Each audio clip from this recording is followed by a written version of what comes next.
Hello and welcome into another episode of Locked On Wolves. Today on the show, an Ant update from FIBA. How's Anthony Edwards performing? Team USA actually had 2 games over the weekend. Also updates on Luka Garza with Bosnia and Alexander Walker with Canada.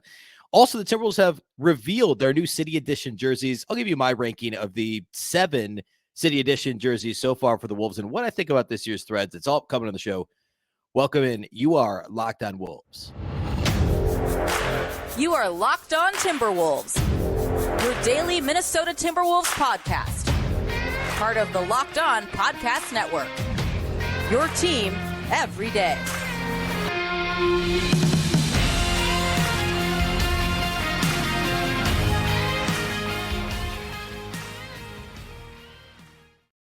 Hello and welcome into the Locked On Wolves podcast, part of the Locked On Podcast Network, your team every day. My name is Ben Beecken. I'm the host of Locked On Wolves. Today's episode is brought to you by FanDuel Sportsbook, official sportsbook of Locked On. Make every moment more. Visit FanDuel.com/LockedOn today to get started. Happy Monday, everybody. Hopefully you had a fantastic weekend. A big thank you for making Locked On Wolves your first listen every day. Of course, this show is free and available everywhere, including YouTube, as well as all of your favorite audio platforms, wherever you like to listen to podcasts.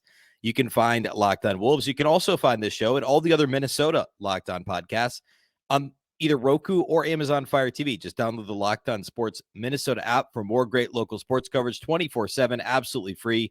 Again, the Locked On Sports Minnesota app today on either Roku or Amazon Fire TV. Of course, you can also follow on Twitter at Locked On T-Wolves and also at my account, which is at Beecken, and that's with 2 B's, 2 E's, CKEN. All right, the FIBA, exhibition season leading into the World Cup is ongoing. Of course, there are many teams that are playing in pre-qualifying tournaments to allow them into World Cup play and then also into the Olympics that are all part of the FIBA, organization, if you will. So we'll talk a little bit about Luka Garza and Alexander Walker. They're playing for Bosnia and Canada, respectively. I know Kyle Anderson's playing for China. China's not had a great go of it so far. And I'm really struggling to find legit box scores for many of these games.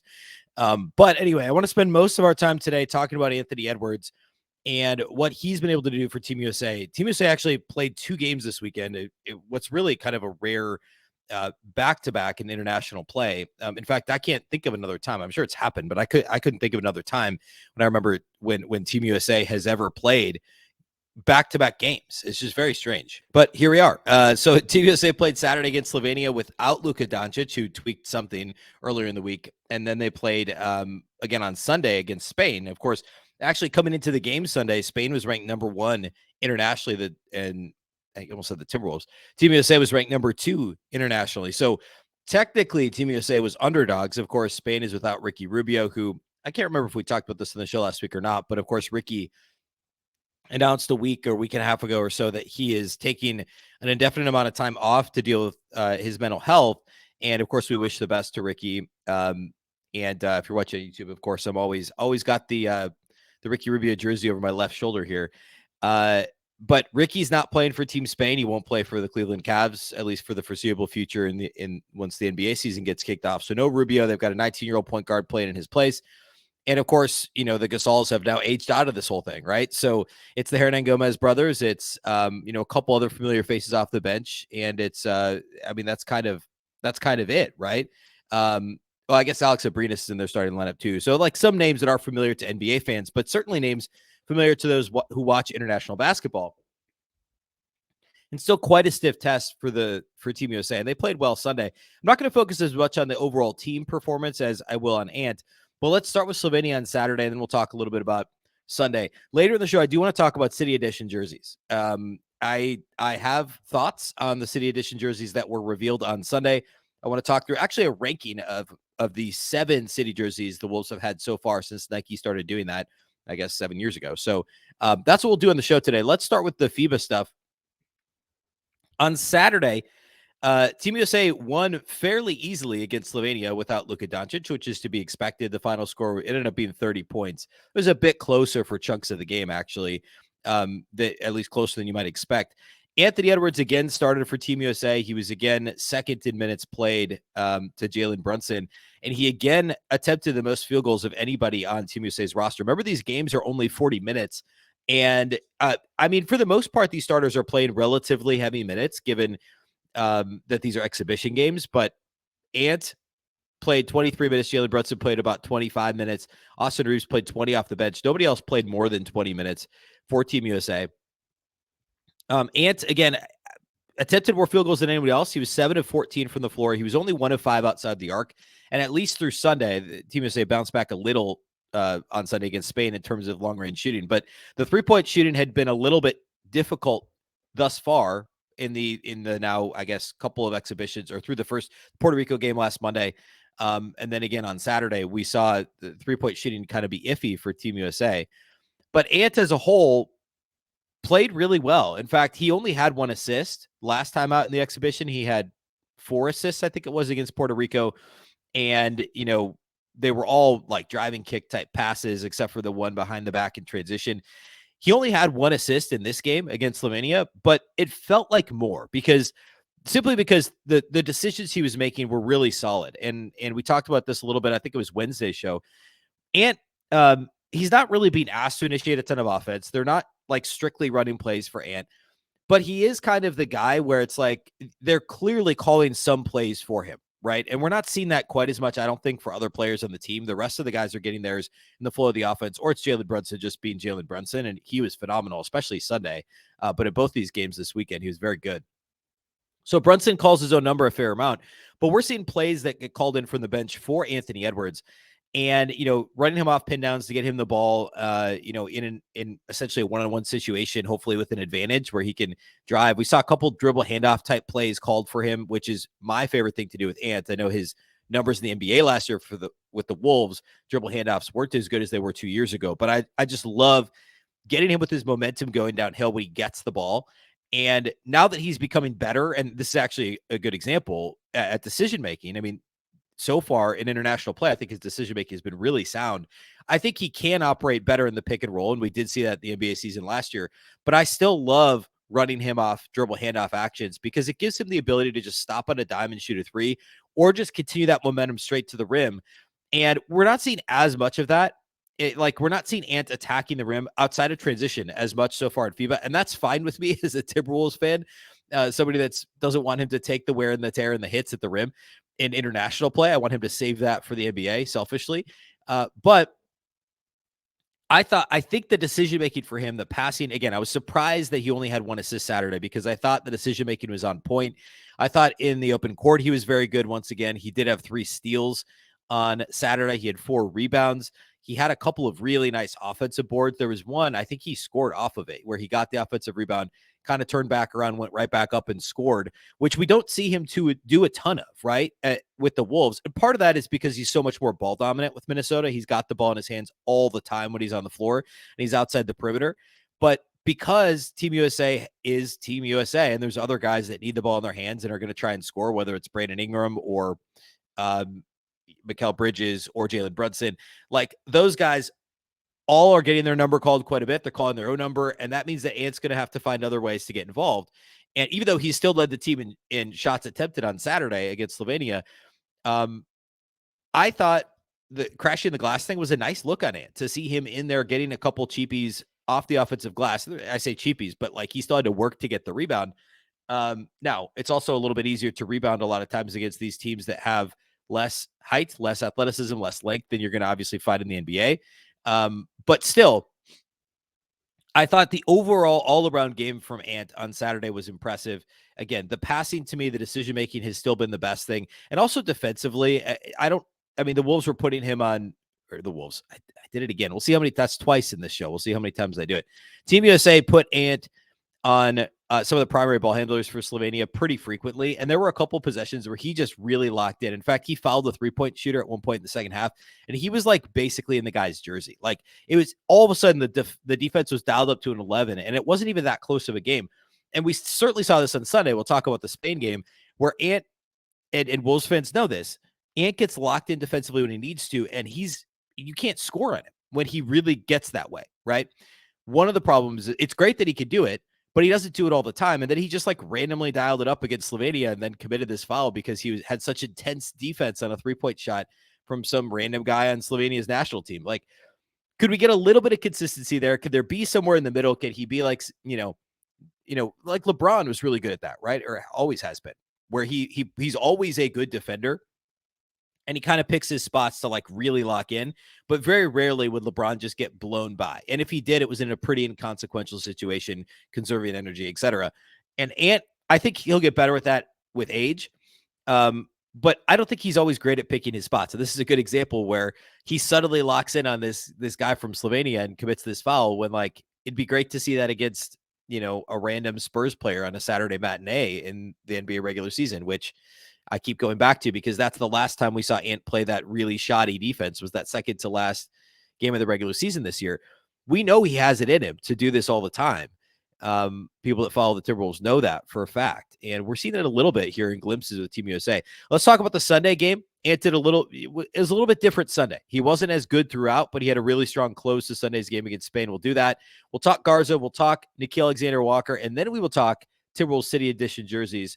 So all that is upcoming here next.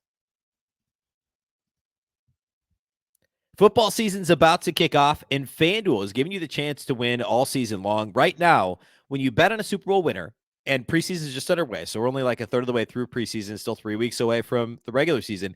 But if you pick a Super Bowl winner and bet on them right now, you can get bonus bets every time that they win in the regular season. Think about that. You're not going to pick, I don't know, who's one of the worst teams in the NFL this year. You're not going to pick like the Falcons to win the Super Bowl, right? You're going to pick a team that's going to win a bunch of regular season games too. You'll get bonus bets every time that they win in the regular season. Just pick any team to win the Super Bowl, and you'll get bonus bets for every victory. You can use your bonus bets on spreads, player props, over-unders, and more. Visit FanDuel.com/lockdown and start earning bonus bets with America's #1 sportsbook. Again, NFL preseason is underway. There's plenty to bet on there. You can also bet FIBA upcoming World Cup games at the end of August, and hockey's not not far after that. Baseball, of course, ongoing. But the big thing right now is getting that Super Bowl winner in there to get your bonus bets. Again, FanDuel.com/lockdown. Start earning your bonus bets with America's #1 sportsbook. That's FanDuel.com/lockdown.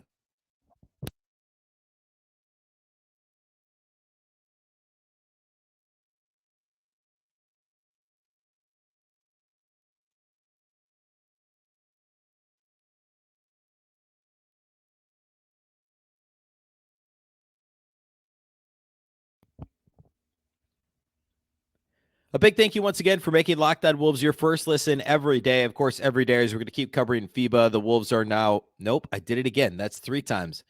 Team USA is now overseas playing their exhibitions elsewhere. So they'll have more coming up. They had that break this week because they were traveling overseas. But more exhibitions later this week. We'll talk a lot more FIBA. Also, I'm actually recording the Timberwolves preview with Josh Lloyd over at Locked On Fantasy Basketball. I'm sure that you're all viewers of Locked On Fantasy Basketball or listeners because it is the #1 fantasy show no matter where you look. Josh Lloyd does a fantastic job. He's doing full preview shows on every team. And I'm going to be on the show. It'll be a full 30-minute episode. We're recording it later this week. I'm not exactly sure when he's releasing all of them, but it's usually just a straight basketball conversation and that he adds some fantasy talk to it. So even if you're not a big fantasy basketball person, go check it out. It's Josh does a fantastic job. He covers all 30 teams equally, does a great job. So look forward to that, but can't wait to record that with Josh later this week. All right. Let's talk a bit more Ant and Team USA. And Sunday, Team USA took on Spain. Of course, as I mentioned earlier, Spain's #1 in the world. The roster looks a little different than what we're used to seeing, at least in terms of guys that played. And the Hernan Gomez brothers are the big names. Then Alex Abrinas, and then some of these younger guys that are up and coming that are seeing more time with Ricky Rubio, with the Gasol's gone. Rudy Fernandez is quite long in the tooth, although he's still on the roster there. Victor Clavera, I guess, who's been on the Nuggets, he didn't play in this game. But in general, this is the toughest team that Team USA is going to face, right? Like there's a few others that are good, Australia, Argentina, there's teams that are traditionally good. But Spain is now, to be clear, Team USA has beaten Spain. I think it's 10 straight times. The last time they lost to Spain was in FIBA, like in 2002, I think, but they've beaten them in the Olympics several times. So Team USA should be the favorites, but Spain came into this ranked #1 in the world. And Team USA really jumped on Spain pretty much from the beginning, built a double-digit halftime lead. They lost much of it in the third quarter. I didn't even really talk about the Slovenia actual score. I just said it was a blowout. It was close early. They beat Slovenia by 30. The Spain game was a little bit different. It was double-digit halftime lead, but a terrible third quarter from Team USA. And Spain actually took some brief leads late in the game. And then Team USA kind of pulled away in the final 3-4 minutes and ended up winning by 10, 98-88. And we saw them actually do a pretty good job against the Hernan Gomez brothers, which I know, like, we talk, yeah, it's the Hernan Gomez brothers. Like, they're both kind of fringe rotation guys at the NBA level, right? But, I mean, in the scheme of international play, those guys, it's the same thing with Rudy Gobert with France, right? Like, Rudy's shooting threes with France. We've seen him in the post more, and at least with more moves, even though he posted well with the Wolves this year. But just these guys do more with their national team. Remember Josh Okogie playing for Nigeria? Like, that's just kind of how this works. Ricky Rubio playing for Spain. So those guys, they're used differently. There's a different level of confidence. There's a different level of, frankly, pride. And then also just dealing with NBA caliber talent. Like, honestly, I think playing in FIBA, when you play some of these teams, like, say, a Puerto Rico, which, to be honest, they just really don't have NBA talent on that roster, right? So you're going to kind of let your guard down, and then all of a sudden you play against a team that has guys that have played rotation minutes in NBA playoff games, like the Hernan Gomez brothers, and it's like, oh, shoot, these guys can play. And also the style of play, right? Like, Team USA in the past has had your Dwight Howards, and, like, I mean, that's going back pretty far, but more traditional type bigs, and then you get these stretch bigs in international play that can take you off the dribble and shoot threes, and you're not necessarily expecting it. But in this case, Team USA was well prepared, and other than the turnover late in third quarter, this was really all about Jalen Brunson. He was fantastic in this game, and Ant actually only scored he scored 11 points total. 7 of the 11 were in the fourth quarter. So he only had 4 points through the first three quarters, was not involved at all early, only shot the ball a couple of times in the first quarter, didn't score, I don't think, until the second quarter in this game. Just didn't really, he didn't touch the ball the first few minutes. It was very strange. But Jalen Brunson was cooking. Like, Jalen had 10 points in the first quarter, hit a couple of threes early, and it really just kind of felt like his game and kind of going to town against a young Spanish backcourt. And that's basically what happened as Team USA built that double-digit lead. But then in the fourth quarter, they needed Ant to lock in, and he did what Timberwolves fans have seen him do so many times. There's the one sequence that no doubt by now you've seen on Twitter, or the highlight floating around wherever, where he blocks a three-point attempt, releases down the court, gets the hit-ahead pass, and then a nice one-handed jam, somewhat contested in transition. Just the perfect defense to offense sequence for Anthony Edwards, and it's a perfect example of his skill set, of the athleticism, the defensive awareness, the honestly, like, when he wants to, the effort level on defense and the ability to get out there, block that shot, and then also to get down the court, the quick jump to get the one-handed slam in transition. It was quintessential Anthony Edwards.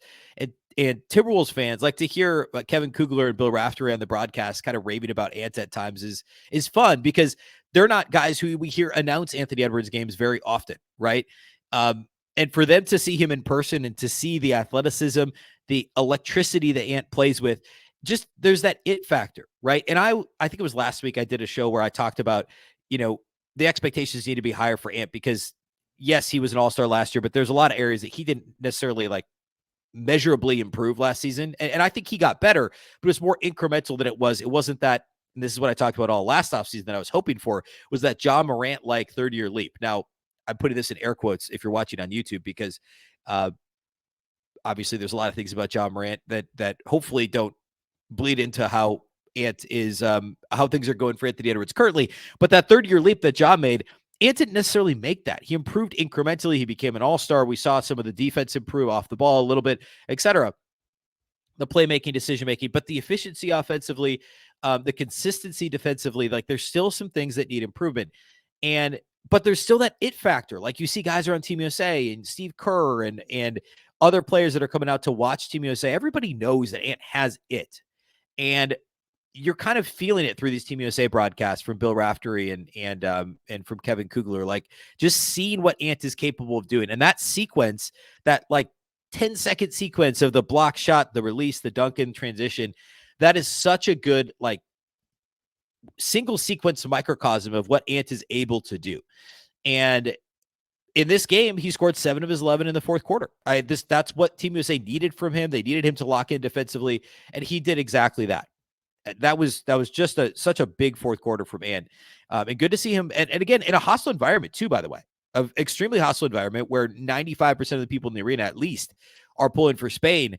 That matters. So there were some quotes post game from a couple of I think Mikal Bridges had some comments about how it was a finals like atmosphere, in a hostile environment like that. And this isn't even the real tournament yet. Right. So it does matter that they responded the way they did. And I know like there's no massive names on Spain's team and no superstars on Team USA.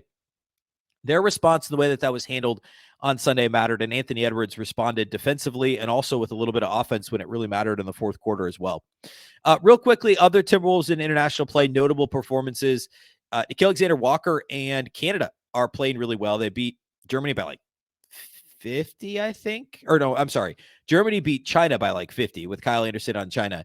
And then Canada beat Germany in a really close game, actually. That was like a single possession game. They also beat New Zealand by 30. In the New Zealand game, Shaquille. Oh, my goodness. I combined Shai Gilgeous-Alexander with Nickeil Alexander-Walker. So we'll try that again. Nickeil Alexander-Walker actually led Canada in minutes played. He came off the bench, but he led in minutes played, had 13 points on 5-11 shooting, was actually 3 of 5 outside the arc, and added 8 rebounds. So he's the minutes leader. He was the rebounds leader and tied for second in assists. Also tied for second in steals as well with 3 steals Alexander Walker did against New Zealand. 8 rebounds was twice as many as anyone else on Team Canada had in that game. So again, 13 points on 11 shots, but 3 of 5 outside the arc, 8 boards, 3 assists, 3 steals. As Nickeil Alexander-Walker had 13 points off the bench. Shai Gilgeous-Alexander at 26, by the way, for Canada. And of course, he's by far the best player on that team. But his cousin, Alexander Walker, coming off the bench and being a big part of what Canada is doing, I think they're going to be a fun team to watch. They've also got, of course, RJ Barrett, Dylan Brooks, Kelly Olynyk, Dwight Powell, among others on Team Canada. So good for Gilgeous-Alexander. And then also Luka Garza playing well for Team Bosnia. They're trying to qualify. They're in that big tournament. Basically, like the top 2 teams, I believe, in the tournament can qualify for the Olympics next year. There's like all these different qualifications that teams have to do. And of course, Bosnia is somewhere down on the list internationally. But Garza had 15 and 12 as Bosnia beat Portugal by 9 in their first game of the pre-qualifying tournament. So good game for Garza. We'll see if any of those games are we'll see what happens to them as FIBA continues. And then hopefully they get a chance to play in the Olympics next summer. So good for Garza, good for Alexander Walker. Good to see the Timberwolves have some more guys on the international stage continue to have success. All right. Let's close the show today by talking about the City Edition jerseys. This is going to be fun. I have some brand, marketing, design, etc. opinions, and also I want to rank the City Edition jerseys thus far over the last 7 years for the Wolves. So we'll do that here next.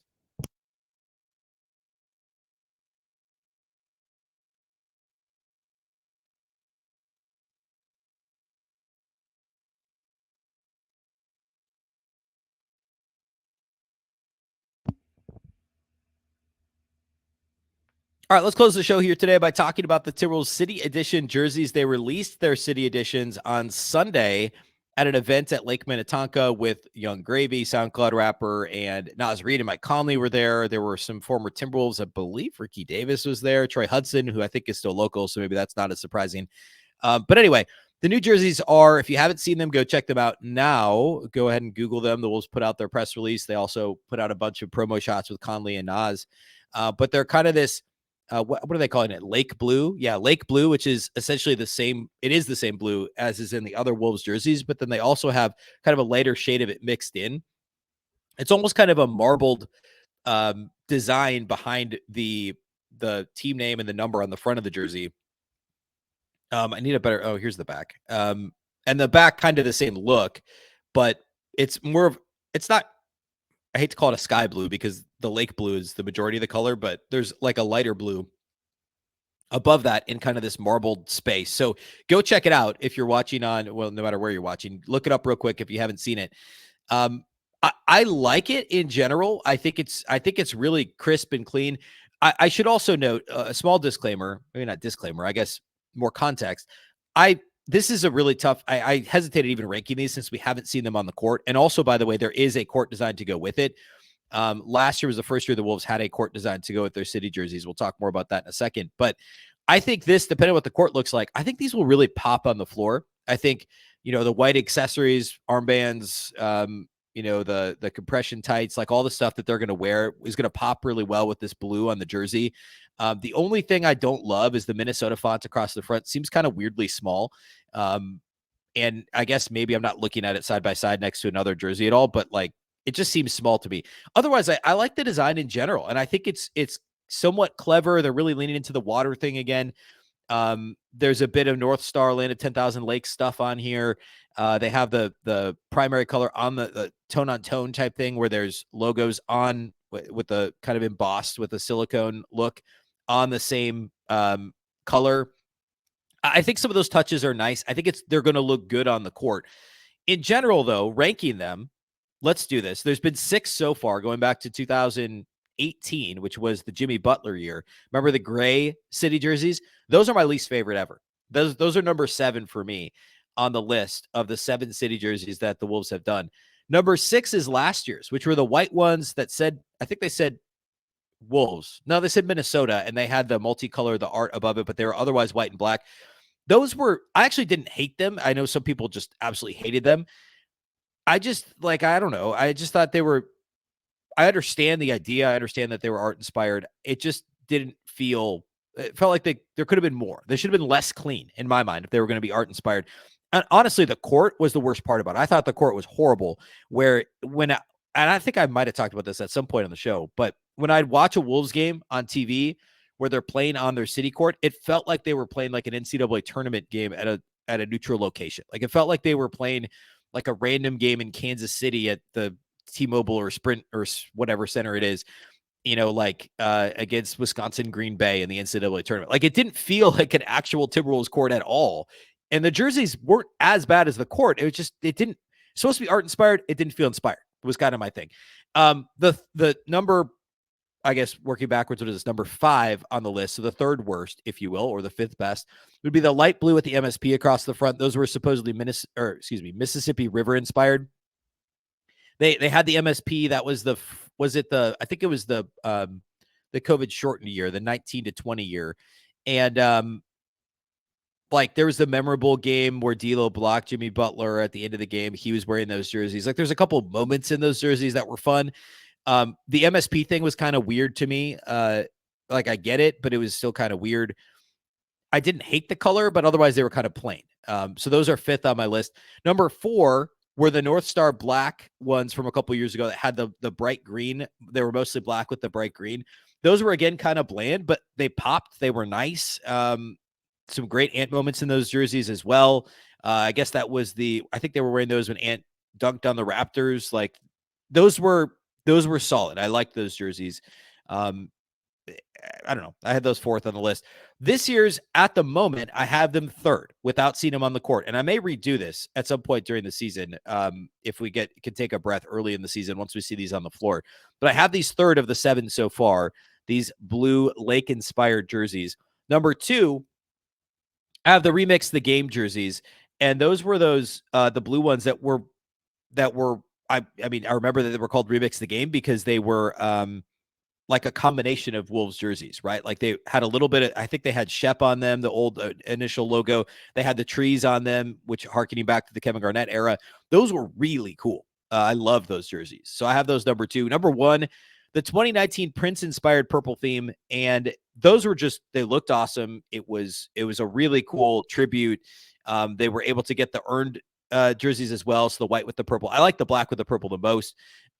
Those looked good all the time. I was a big fan of the Prince jerseys, and those are the best city ones to date. But these ones certainly have the potential. I already have them top 3. They have the potential on the court to be certainly one of those top 2 as well, because in general, I really, really think they look good. They did a pretty cool job. Seemed like I think it was an invite only type reception to announce them. Cool idea to do that. And all the concept they put out around them has been solid too. So good job by the Wolves releasing those jerseys in the way that they did. All right, that's all we got for you today. Later in the week, we'll talk more FIBA. We'll talk more Team USA. And we'll get back to a few more Wolves items as well. Again, recording with Josh Lloyd, the Wolves episode of Locked On Fantasy Basketball this week. So we'll get more in the mindset of actual lineups and some of those things. We're only about a month out from training camp, so a bunch coming up on the show. The next show, again, is Wednesday. We'll be back on Friday as well. We're doing 3 shows a week here during the month of August. A big thank you to those that do make Locked On Wolves your first listen every day. Of course, this show is free and available everywhere, including YouTube, as well as all of your favorite audio platforms. Wherever you like to listen to podcasts, you can find this one. You can also watch on the Locked On Sports Minnesota app on both Roku and Amazon Fire TV. And you can follow on Twitter at Locked On T-Wolves and also at Beecken with 2 B's, 2 E's, C-K-E-N. Of course, the Locked On Wolves podcast is part of the Locked On Podcast Network. The Locked On Network is your local experts on all the biggest stories. Once again, I'm Ben Beecken. This is the Locked On Wolves podcast, and we'll catch you next time.